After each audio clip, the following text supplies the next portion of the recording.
एकदा एक स्त्री बुद्धांकडे आली. तिच्या हातात तिच्या लहान मुलाचे प्रेत होते. ती रडत रडत म्हणाली, भगवंत, कृपा करा, माझं मूल जिवंत करा. मला इतकं दुःख सहन होत नाही. बुद्ध प्रेमाने म्हणाले, माता, जर तुला एखाद्या घरातून मोहरीचे दाणे आणता आले आणि त्या घरात कधीच मृत्यू झाला नसेल, तर मी तुझे मूल परत जिवंत करीन.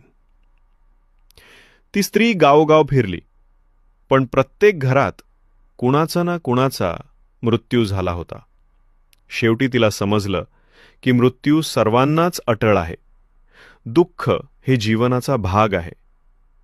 ती परत बुद्धांकडे आली आणि शांतपणे म्हणाली, भगवंत, आता मला सत्य कळलं.